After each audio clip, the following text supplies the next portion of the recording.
नमस्कार. वीर सागर यांचे वडील मारुतराव मुकाजी सरोदे, कारंजा, तहसील जिल्हा वर्धा. सागरचा जन्म 29/2000 वडील शेतकरी आहे. शेतकरी असल्यामुळं हे 10 पोते अनाज पिकवते. त्याच्यातून 5 पोते विकते आणि 5 पोते आपल्या कुटुंबाला अन्न देते. आणि 5 पोते जो विकलेलं आहे हे जनसेवेसाठी, हे लोकांसाठी अन्न म्हणजे हे अन्न पिकवून जनसेवा करतात. तशी जनसेवा हे मला करायची आहे. तर असे स्वप्न त्याचे का मी काही ना काहीतरी जनसेवेसाठी किंवा सामर्थ्यासाठी काही ना काहीतरी जनसेवेत मी काहीतरी भाग घेऊन मी करीनच. आणि हेच करीनच नाही असं काही एकदम आता याच्यामध्ये हे झाल्यानंतर भरती झाल्यानंतर बाबा मी अग्निवीरमध्ये 4 वर्षासाठी आहे अशातला भाग नाही आहे. हा भाग मी याच्यानंतर माझं काही ना काहीतरी असे स्वप्न, मी प्रमोशन करीन, मी काहीतरी समोरचं काहीतरी करीन असं त्याचे स्वप्न चालूच राहील. त्याचे स्थिती आमची शेतकरी आहे, आमची परिस्थिती मजूर म्हणून परिस्थिती. त्याच्यातून शिक्षणाचं कसं तरी आपलं आमची शेतीतून आपलं भाजीपाला काढणं, विकणं आणि विकून त्याला शिक्षणाला पैसा पुरवणं, त्याला मोठ्याला पुरवणं, शिक्षणातून अशा गरिबीतून पुष्कळ गरिबीतून आम्ही त्याला शिक्षण शिकवलं. त्याचं स्वप्न लहानपणापासून का मी काही ना काहीतरी मी या लाईनमध्ये असल्यापेक्षा त्या लाईनमध्ये राहिलेलं का. कारण त्याच्यात एक विचार होता, वीर भगतसिंग. वीर भगतसिंगनं जेवढं लहान वयामध्ये केलं आहे, लहान वयामध्ये झालं आहे, तर त्या लहान वयामध्ये जसं केलं असं मी का नाही करणार, असे ते भगतसिंगचे त्याचे स्वप्न होते. आणि दुसरा एक विचार होता. तर एक दिवस त्याची आईनं त्याला हे विचारले का रे तू आता मिलिटरीमध्ये गेल्यानंतर मिलिटरीवाल्याला मुली देत नाही, कोणी द्यायला विचार म्हणजे त्याचे होत नाही, मग त्यासाठी मग आता तर म्हणे मग त्यानं तेच काढलं. एवढं मोठं देशसेवेसाठी भगतसिंगला एवढी मोठी फाशी झाली, त्यानं आपला जीव एवढा मोठा अर्पण करून टाकला. मग आता आपण नाही लग्न केलं तर काय असं आहे त्याच्यामध्ये, नाही मुलगी दिली, नाही केलं तर काय होऊन राहिलं, हो नाही केलं तर मग काय नाही करणार ना, पण जनसेवा करायची असं ते महत्त्वाचा प्रश्न. जवाई तिथं मिलिटरीमध्ये आहे, म्हणजे काटोलला होते, हे मिलिटरीमध्ये होते. ते काटोलला असताना तेव्हा त्याचं शिक्षण म्हणजे तो तिथंच राहील आणि तिथं शिक्षण झालं. 4थ्या 5व्या 6व्या वर्गामध्ये मॅट्रिकपर्यंत त्याचं शिक्षण तिथंच झालं. त्याच्या माध्यमातून त्याला आता त्याचे सोबती ट्रेनिंगचे, त्याच्याबरोबरचे तिकडले काटोलचे सोबती, NCC मधले सोबती, त्याच्यासोबतच त्याची लाईफ वाढत गेली. का मला तो तसा करून राहिला, तो धावून राहिला, आपण तो धावलं पाहिजे, तो धावला, मी त्याच्यापेक्षा धावलं पाहिजे. समोर कोण जाते याची त्याला ओढ होती, खूप ओढ जोराची होती. का आता सिनियर त्याच्यामध्ये काय एका अगदी एक सिनियर आहेच ना, तर माझ्यापेक्षा तो सिनियर आहे, तर मी त्याच्यापेक्षा कोण सिनियर नाही आहे, तो अशी त्याची ओढ होती. लहानपणापासून जिद्दी होतं, त्याची जिद्द होती त्याच्यामध्ये. भरती झाल्यानंतर जनसेवेसाठी जर करत असला, जर समजा आईवडिलाच्या पोटी जन्म जर घेतला, जनसेवेसाठी जर तो आपला तिथं बाँड्रीवर जाऊन जर देशसेवा जर करून राहिला असन, याच्यामध्ये हे आयुष्यभराची त्याची जो जनसेवा आहे वातावरण होतं, हे सगळ्याच वातावरण चांगलं आणि तेव्हाही चांगलं ना, आता बी असं तरी असं काही नाही. मला असं बी अजूनही कोणी म्हणत असेल का बाबा तुझा मुलगा एवढा मोठा असं झालं तसं झालं, तसं नाही. गेला तो त्याचं होतं तोपर्यंत त्याचं हे बरोबर आहे, पण आता त्यांना एवढा मोठा जीव आपला जनसेवेसाठी अर्पण केला, तर आपण त्याच्यामध्ये असं दुःख मानणे म्हणजे असे काय मोठे विशेष आहे. तो जितके दिवस आपल्यात होतात जिथपर्यंत त्याचं असं तो तिथपर्यंतच राहिला. आता त्याला राहायचं नसेल तो नाही राहिला. त्यावेळेसचा अभिमान असो तर ज्यावक्ती याला जॉईन झाण्यासाठी गेला त्यावेळेस पूर्ण त्याची जे पोरं मित्र होते त्याईनं पूर्ण मोबाईलला देऊन टाकलं का बा सागरले नोकरी लागली, सागरले नोकरी लागली बा असं पूर्ण लोकांनी एक मान सन्मान केला. म्हणजे त्याचे जो वस्तुमित्र जो आपल्या कारंजा या तहसीलचे जे पोरं होते, इथं जो शिक्षण शिकवत होता, का आपल्याला कमीत कमी आम्ही 100 पोरं भरतीत झालो, आम्ही वापसी आलो, पण हा बिगर यानं जर लागला तर त्याचं एक यायले अभिमान ते त्या मित्राचा अभिमान झाला. पण आमच्या जेवढे काही आमच्या रिलेशनमध्ये असेल त्यांना बी अभिमान का बा या कुटुंबातल्या गरीब कुटुंबातला पोरगा, शेतकऱ्याचा पोरगा आणि तो जेनीसाठी करून राहिला, म्हणजे सगळ्यांनाच अभिमान होतो त्याच्यातलं, असं काही पूर्ण अभिमान होतो. ते पोरं म्हणजे त्याची लाईनच अशी होती का तो कोणत्याही बी मित्राबरोबर किंवा मित्राचे मित्र जरी असन तरी त्याच्या जर एक डावची त्याची लाईफ एक डाव त्याची हे झाली का ते मित्र दोस्त मित्र त्याच्यामध्ये ते कॅच करून टाके. त्याच्यातले का मला हा त्रास आहे का बा मला बाउंड्रीवर जावं लागते का कुठं दिंगा आहे किंवा कुठं काही ते गोळी आहे गोळीबार आहे कुठं काही, ते काहीच नाही. ते त्याला जर विचारलं मी फोनवर विचारलं का रे आता तू आता ड्युटीवर जाऊन राहिला तर असं आता कोणत्या कामासाठी बन, काही नाही सांगायचं काहीच नाही. नाही त्रास म्हणजे आईवडिलाले म्हणून त्रास म्हणून शेवटी त्यानं त्रास म्हणून काहीच नाही. हट म्हणे आम्हाला कुठं एक दिवस पायाला लागलं होतं. हो पायाला लागलं होतं त्याच्या. तर काहून रे ह्या पायाला काहून तर म्हणे असं गोटा दिसते असं. नाही ते चालता चालता पाय मुडकला, काही नाही चालता म्हणजे सांगायचं नाही. मग खाण्यामध्ये काय जेवण कसं तो तुला काय फक्त एवढं सांगे का आपल्या इकडल्या महाराष्ट्रापेक्षा तिकडे थोडंसं अलग मिळते. मग एखाद्या वेळेस हे खोदू विचारे का रे अशी भाजी करते का, असं जेवण करते का, तर ते नाही आहे. ते उभे मिरच्या टाकते, ते असं करते, ते तसं करते, हे ते. आणि नाही झालं तर मग माझे मित्र तिकडचे ते हे आणते तिकडून जेव्हा की सुट्टीवर गेल्यानंतर मग ते काय तिखट जर नसलं तर मग तिखट आणायचं. आम्ही स्वतः करतो. बहिणी त्याच्या का रे तू ड्युटीवर गेला तर मग आता तिथं कसं काय गोळ्याचं अमुक तमुक हे आता काही लढाई आहे का, आता काही लढाई आहे का, आता काहीच नाही. आता काय रात्रभर आम्हाला दोघाले थांबणं आहे, सकाळी आमची ड्युटी झाली का आम्ही रिकामाचं. बस काय सांगायचं कोणालाच नाही. 15 दिवसाच्या सुट्ट्या दिल्यानंतर 17 तारखेला आला तो. 17 तारखेला आला. मग लग्न होतं, लग्नाच्या अगोदर 1-2 दिवस होते, 1-2 दिवस लग्नाच्या अगोदर होते. मग लग्नानंतर 30 तारखेपर्यंत थांबला तो. लग्न झालं त्याचं सगळं नाचणं कुदणं हे ते झालं, ते शेवटलंच लग्न. बस ते असं समजून जा. बस इथून मग लग्न झाल्यावर 29-30 तारखेला गेला तो. बस डिसेंबरच्या. जानेवारी लागला सुरू. जानेवारीच्या मग इथून डायरेक्ट इथून पंजाबमधून त्याची ट्रान्सफर एकदम राजस्थानमध्ये झाली. इथून डायरेक्ट म्हणजे 30 तारखेला डायरेक्ट म्हणजे इकडूनच गेला तो. हो इकडूनच गेला म्हणजे राजस्थानमध्ये. तर राजस्थानमध्ये त्यानं 30 तारखेपासून म्हणजे 2-3 दिवस जायला लागले त्याला. 2-3 दिवस लागले जायले. हो तर 2-3 दिवस लागले. तर ते जानेवारीपासून तो सुरुवात तिथं गेली. तर तिथं त्याच्या ड्युटी चालू झाल्या. मग इकडे आम्हाला फोन करत जाय सांगे का आता मी राजस्थानमध्ये आहे, मला सोबती आहे, अमुक आहे, ते आहे, माझे दोस्त मित्र आहे. ते तिकडचे तिकडे ते त्याचे बदल्याने अलगच राहते ना. तर तिकडचे सोबती आहे, आपल्या काही आपल्या महाराष्ट्रातले आहे, काही तिकडचे आहे, असे करून आता ड्युटी चालू. पण एनी टाईम रोज बी मी शेतातून कमीत कमी 6-5-7 वाजता आलो का संध्याकाळचे 7 वाजताच्या बातम्यावर TV मी आपला आराम करत बसतो. त्याला माहीत आहे का बाबा आता वारातून आली आहे, बाबा वारातून आले. एनी टाईम बरोबर त्याची जर ड्युटी नसली तर मग बरोबर 7 वाजता टाईमवर तो फोन करे रोज बी. मग का रे आता काय जेवण झालं का, हे झालं का, आता चर्चा चालली आमची. मग तो आम्हाला विचारे आपल्या शेतीचं कसं, आपल्या बगियाचं कसं, आपली मोसंबी आली का, संत्र किती रुपयाला विकणार, किती रुपयाला मागितलं. त्यावेळेस सांगितलं बगिया होता गेल्या वर्षी. हो तर म्हटलं बाबू देऊ का रे, 5 लाखात मागते आपला बगिया, देऊ का, 5 लाखात मागते देऊ का. तर म्हणे बाबा म्हणे आतापासून विकून काय करता, आपल्या बगियाला टाईम आहे, आपल्या पैशात पाणी आहे, आपलं मार्चमध्ये विकू आपण, मग नंतर पैसा होईन, आता विकून काय करता. अशा आमची रोजची चर्चा.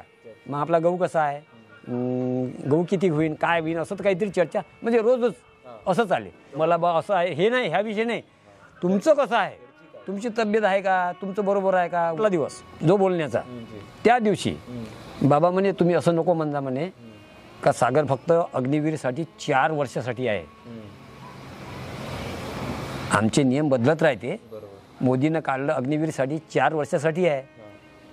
त्याचं जेवढे काही पैसे जमा झाले एवढे घ्या, घरी जा आणि तुम्हाला तिकडे शेतीवाडी काय धंदा पाणी करा. असं हे मोदीचं पहिलेच ठरवलं होतं. हे त्याचे ते नियमच होते त्याचे.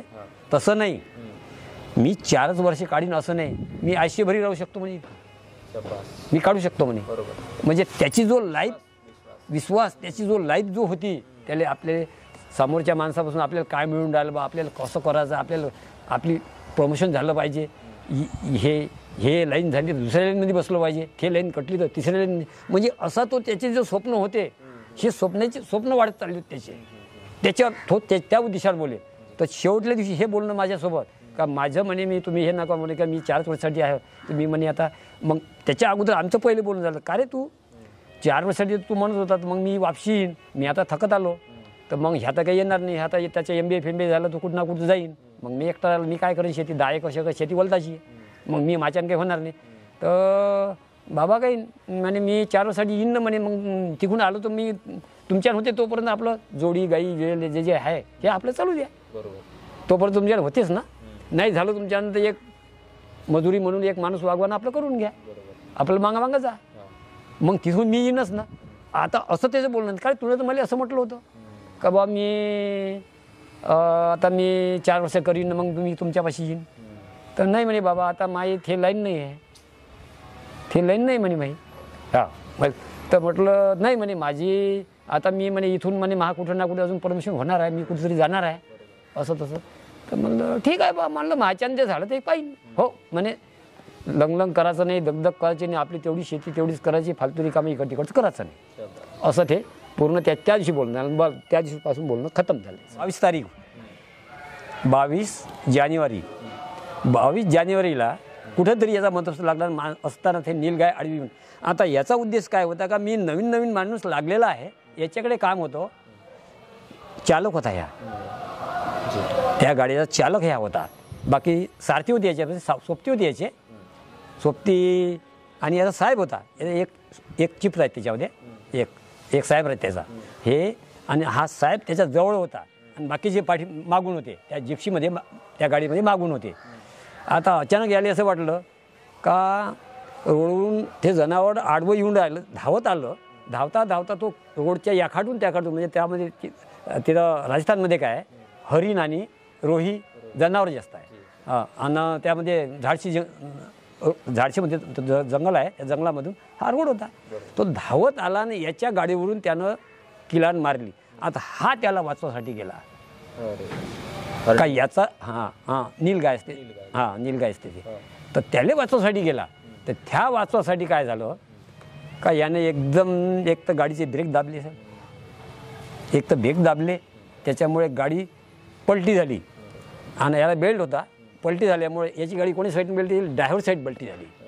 आता ड्रायव्हर साईडने पलटी झाल्यानंतर हे बाकीचे मागचे होते हे भकाभक मागून कुदले, पण याला बेल्ट असल्यामुळं हा काही साईडनं निघू शकला नाही. आता असल्यामुळे ते गाडी स्पीड नसल्यामुळं ते गाडी कमीत कमी याच्या पडल्यामुळे याच्या अंगावरून कमीत कमी ते अशी काहीतरी समोर घासत गेली. त्या टाईमला मी शेतामध्ये होतो, तरी फोन आला, तर मला द्या माहिती. मग द्यायल्यानंतर मी बोललो, म्हणलं तर म्हणे बाबा तुमचा सागरचा ॲक्सिडेंट झाला आहे. तर म्हणलं कुठं, तर म्हणते राजस्थानमध्ये आहो मी, जात असताना असं झालं, चिंता करायची काही काळजी नाही, तुम्ही फक्त म्हणे त्याला म्हणे नॉर्मल मार लागला आहे, आणि नॉर्मल मार लागल्यामुळं थोडासा मुका मारा दूर असल्यामुळे आम्ही त्याची तुरंत व्यवस्था करून राहिलो आहे म्हणे, कारण का रात्री झालेला आहे, आमच्या या दवाखान्यामध्ये आहे, आणि आता त्याला इथून हलवून आम्ही दिल्लीला नेणार आहोत, विमानानं तुरंत नेणार आहोत. मग माझ्या लक्षात लाईट लागला, म्हणजे याची मला जाणीव आहे, हे सांगत नाही. तर म्हणलं ठीक आहे साहेब, आहे ना सागर इथंच, म्हटलं सागरला फोन द्या, फक्त 2 शब्द मला बोलू द्या. आहे ना म्हटलं, मला बोलू द्या. नाही म्हणते तो आता थोडासा शुद्धीवर नाही आहे, मला म्हणते शुद्धीवर नाही आहे, पण आम्हाला विमानात जर न्यायची तयारी आहे, याची मला कल्पना पूर्ण आहे का, याचा हातपाय पूर्ण तुटून जाईल, तर ते मायबापाला किंवा काही इतर सांगत नाही, दुरुस्त करून लागून तुमच्या घरी पाठवण, पण सांगत नाही. हे कारण त्याची पहिली शपथ राहते, हे पहिल्यांदा जेव्हा ज्याची शपथ होते, हे शपथ त्यासाठी आहे का सांगत नाही, हे मला कल्पना होती. तसंच एकदम माझ्या डोक्यामध्ये एकदम डोक्यामध्ये लाईट लागला का नाही काहीतरी धोका आहे. तर मग आलं म्हणलं हे सांगत नाही, तर म्हणलं मग दिल्लीला किंवा आता म्हणजे आता तुरंत तयारी केली आम्ही. तर ठीक आहे. तर मग तसंच मग याले म्हटलं तिथूनच वैभव माझ्यासोबतच होता, तिथूनच जवळ आमची कामठीली आहे मिलिटरी कॅम्पमध्ये, जवायला फोन कर. जवायला फोन केला, जवायनं त्याने फोन केला, त्याचा जो नंबर आला होता आम्हाला त्या नंबरवर फोन केला तर त्यांनी सांगितलं की आम्ही दिल्लीला घेऊन चाललो, तुम्हाला याचं तुम्ही दिल्ली देऊ शकता, दिल्लीच्या दवाखान्यामध्ये. हो तर ठीक आहे म्हणे. तुरंत त्याने विमानाची तिकीट काढली. एका मधले पोरीला पाठवलं आणि वैभव आणि मी इथंच राहिलो आणि जवाई. तुरंत विमानाची तिकीट काढली तर 1-1.5 तासामध्ये दिल्ली. तर मग गेल्यानंतर सागरनं फक्त डोळ्यानं पाहिलं. नाकामध्ये नळ्या, तोंडामध्ये नळी, हात बाय बांधून बेल्टानं पूर्ण बांधून. फक्त सागरले काय झालं रे, काय झालं काय नाही हे फक्त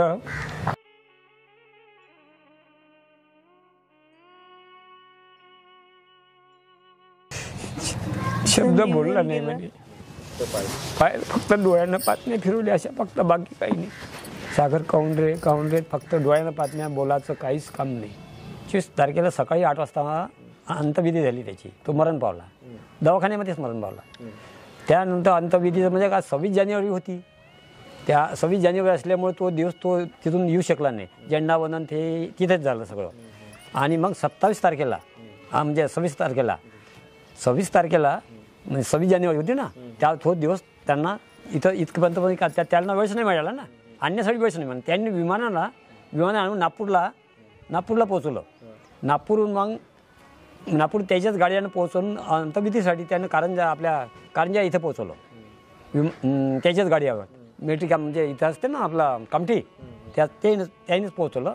आणि त्याच्या विनंती अंतविधीचे सगळं आमचे कारंजातले जयकुमार, त्या दिवशी आपण होतो ना ते, हां जयकुमार, हे जयदादांनी जो इतकी मदत केली, जयदादांनी जो केलं हे त्या अंतविधीचा सगळा कार्यक्रम त्यांनीच घेतला असं म्हणायला हरकत नाही, त्यानंच केला. अंतविधी अशी होती का या कारंजा तहसीलमध्ये पूर्ण गावचा बंदोबस्त, पूर्ण गाव बंद. 27 तारखेला 26 जानेवारी आली आणि 27 तारखेला अंतविधी ठेवली. त्या दिवशी पूर्ण कारंजा गावाला पूर्ण बंदोबस्त, पूर्ण दुकानं पाकानं बिलकुल बंद, बिलकुल सगळं त्या दिवशी. आणि अंतविधी इतके लोक होते का पुष्कळसे लोक होते.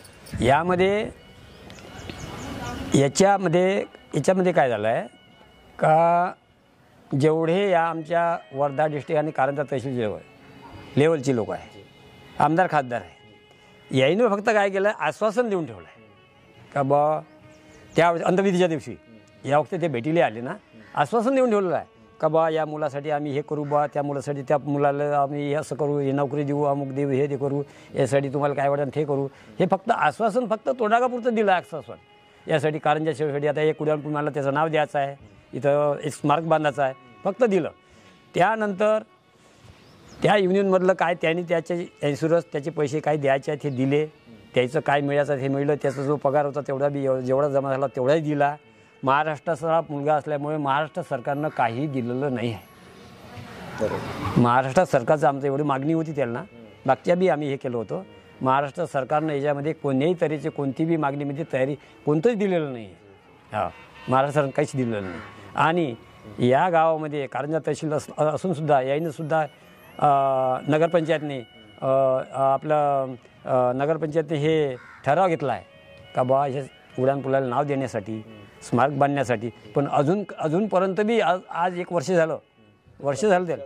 हां, 1 वर्ष झालं, पण त्याचा ठराव झालेला आहे. पण अजून जे दादा इथेच बोलला आहे की याच्यामध्ये काहीतरी आहे. यानं याचा जीव आपल्या शहीद होऊन अर्पण जरी केला असेल, त्याचं दुःख मानून काही दुःख मानण्याचं काही हे नाही. पण बाकी सामोरच्या लोकांनी मी आता माझ्यासोबत आता नवीन सामोरच्या पिढीमध्ये जो भरती झाली आता झालेलं आहे, ते महापर्यंत येऊन पोचते. सागरचा काका असं झालं, आम्ही तसं करू का, आम्ही जाऊ का. माझं सांगणं एकच आहे, हे त्याच्यासाठी होतो म्हणून तुझ्यासाठी आहे असं नाही. पण जनसेवेमध्ये तू जो करून राहिला, याच्यासोबतची जो काही पोरं आहे, तुम्ही तुम्ही करा. हे जनसेवा सगळ्याच्याच नशिबात नाही, सगळ्याला घडते असं नाही आहे. आणि हे असं काही सगळ्यासाठी होते अशातला काही भाग नाही. पण याच्यात दुःख मानण्यात काही नाही. त्याचे आईवडील येते का बा माझा एकच पोरगा आता मिलिटरीमध्ये जर पाठवला समजा तर मिलिटरीमध्ये पाठवल्यानंतर बा महापुराचं असं होईन का, एक पोरगा आमचा इच्छाच झाला, मायापर्यंत आला म्हणे काका असं अशी गंमत आहे, हा सिलेक्ट झाला आहे आणि त्याची जाण्याची तारीख मला बिलकुल त्याची जो लाईन आहे तू त्याची लाईन त्याला मागू नको घेऊ. त्याला हेच मान काही हरकत नाही, तू इच्छा आहे तू करू शकतो. धन्यवाद.